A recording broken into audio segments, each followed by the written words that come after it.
directions. Your dad will deny this to his grave, but you do need them. So just as you need directions for a long road trip or a recipe for cooking a new dish, your body needs directions for how to function. These directions take the form of DNA.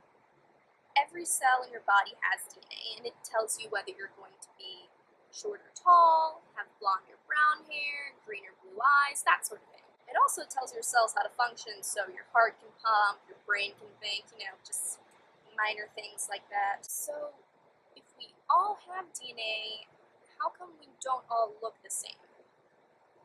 And moreover, why aren't we still single-cell organisms floating around in some ocean? That is because of a process called mutation.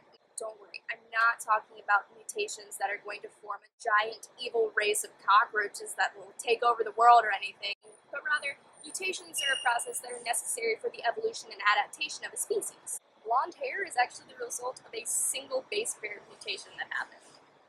Maybe that's why gentlemen prefer blondes, because in the grand scheme of things, they're shiny and new compared to the rest of us.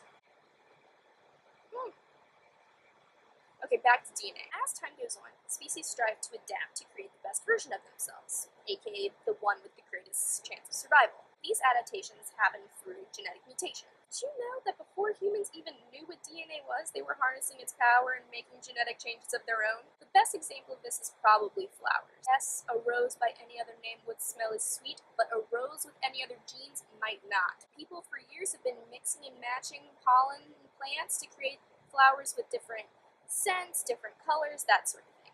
They were doing this while people didn't even have indoor plumbing, and a common flu remedy was to cut a person's arm open and let them bleed into a bowl. Yeah. Nowadays, people know a lot more about how DNA and genetics work, and they are ready to put those skills to the test. Right now, even though you can't see it, plants and animals are evolving around us. They're selecting the traits they like, and they're weeding out the ones that they don't. Just take a look at what corn looked like when Columbus rolled up to the Americas.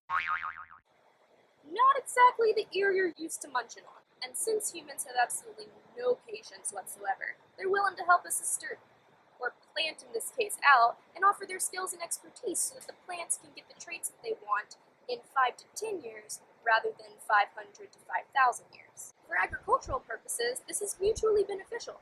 Humans get more food, and the plants get the genes they probably would have gotten in the end eventually. Genetic engineering is the future, and it has already helped millions of people. Please do it the courtesy of trying to learn about it, and check out our next video. What you find out may surprise you.